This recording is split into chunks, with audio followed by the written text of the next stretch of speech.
Dear students, welcome back. So in the previous video we have discussed about probability and the various terms which we need to understand before getting into the problems. I hope you have gone through that video and understood each and every term. So now in this video I am going to discuss exercise 15.1. Right? So let's start. The first bit here is fill in the blanks, in which the first question is probability of an event E. Exercise 15.1, and the first one is probability of event E plus probability of event not E is equal to, so this is the concept we have already discussed. It is nothing but complementary event. So sum of the complementary event is 1, so answer is 1. Second one, the probability of event that cannot happen is dash, such an event is called dash. So the probability of an event which has no chances of occurrence, okay, these events are known as impossible event, and we know that the probability of impossible event is always 0. So in the first blank you write 0, and in the second blank it is impossible event, right? Third one, the probability of an event that is certain to happen is dash. So certain to happen means it is compulsory to happen. That kind of event are known as sure event. Okay, such event is called sure event. And we know that probability of sure event is always 1. So 1 and sure event. You can call it as sure event or certain event also. So moving on to fourth one. The sum of probabilities of all elementary events of an experiment is dash. So this one also we have discussed in the previous video. The sum of probabilities of all the elementary events in an experiment is 1. Right? Fifth one. The probability of an event is greater than or equal to dash and less than or equal to dash. So here, this topic also we have discussed. The probability always lies. See, probability is always greater than or equal to 0 and less than or equal to 1.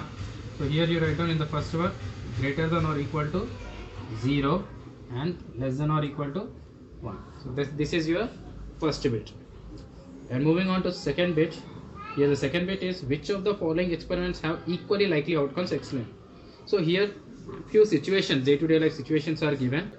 In this, which of them are, so which of the experiment have equally likely outcomes?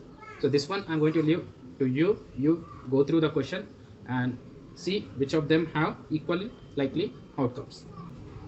Moving on to next one, third one. Why is tossing a coin considered to be fair way of deciding which team should get the ball at the beginning of a football game? So you see, we play many sports, and in the sports it is considered the tossing a coin is a fair way of deciding which team will bat first or which team will have the ball first. So here in football game, why it is considered tossing a coin a fair way here today? So in a tossing a coin, we have only two possible outcomes. That means two events only possible, that is head or tail. So each of them have equal chances of occurrence. So that's why it is used as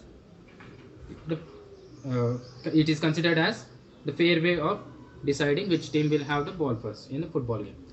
So you just write down that tossing a coin has equally likely outcomes. Yes, that's why it is considered as a fair way of deciding which team should get the ball at the beginning. That's it, that's more than enough.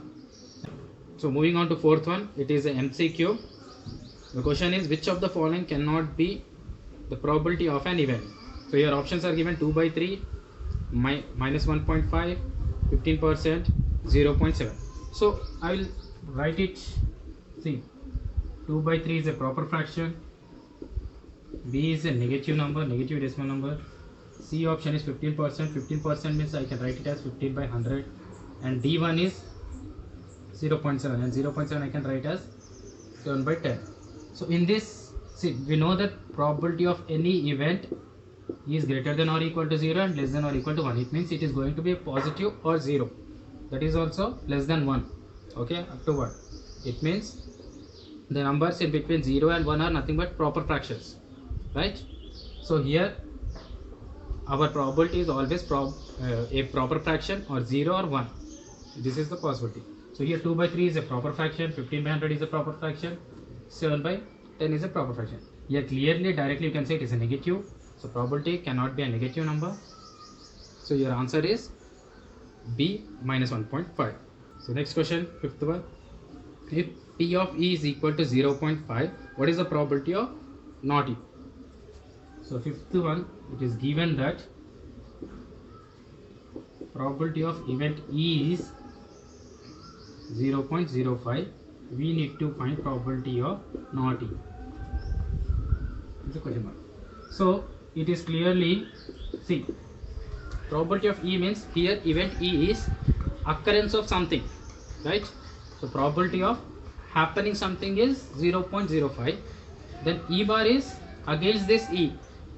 Yeah, probability of not happening that event we have to find, and we know that clearly these two events are complementary events, and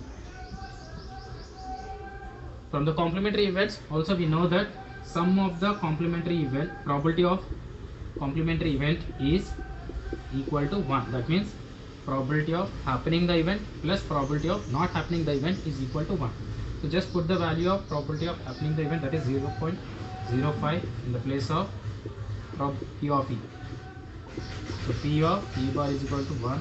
Transpose, you will get probability of E bar is equal to 1 minus 0.05, and if you subtract you will get 0.95.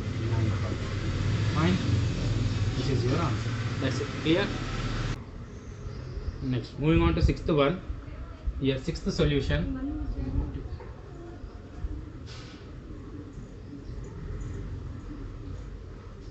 Next, moving on to sixth solution. The sixth question is, a bag contains lemon flavored candies only. So in a bag there are only lemon candies. Okay, only lemon candies are there, and Malini takes out one candy without looking into the bag. It means it is a random experiment.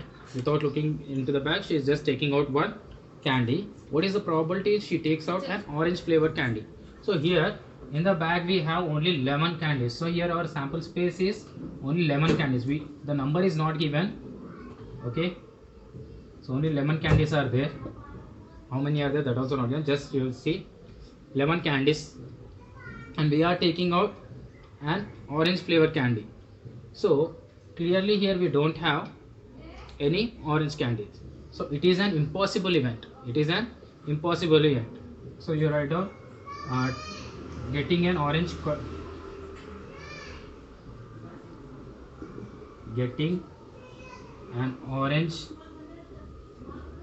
candy from the bag is an impossible event. Possible event. Okay, so here getting an orange candy from the bag is an impossible event. Okay, so probability of getting orange candy is equal to 0, right? Next, second question in that is, what is the probability that she takes out a lemon flavored candy? So clearly in the bag we have all lemon candies. So when you all are lemon candies means without saying you take out one candy, you are going to get a lemon candy only. So in every attempt you are going to get a lemon candy. So it is going to be a sure event. So for second one, write down here getting, just change, making head change, getting a lemon candy from the bag is a sure event. So probability of getting a lemon candy, okay, is 1. Why? We know that the probability of sure event is always 1. That's it. Clear? Next. Okay, moving on to next question, seventh one.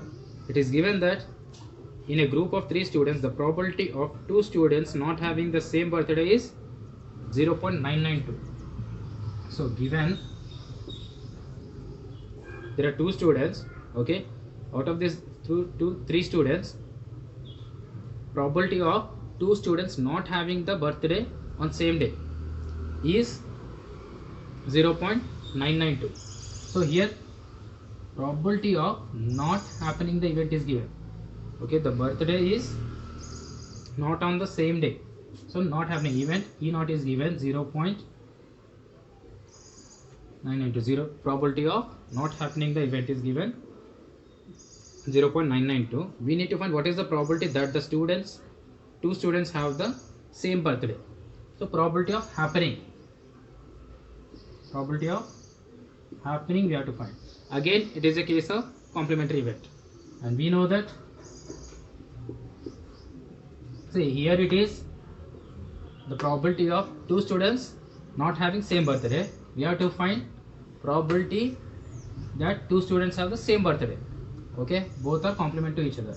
So we know that sum of the probability of complementary events is 1. So again, in this place you substitute 0.992 equal to 1, and probability of event E you will get 1 minus 0.992 after transposing. After subtracting you will get 1 minus 0.992, you will get it 0.008. This is your answer.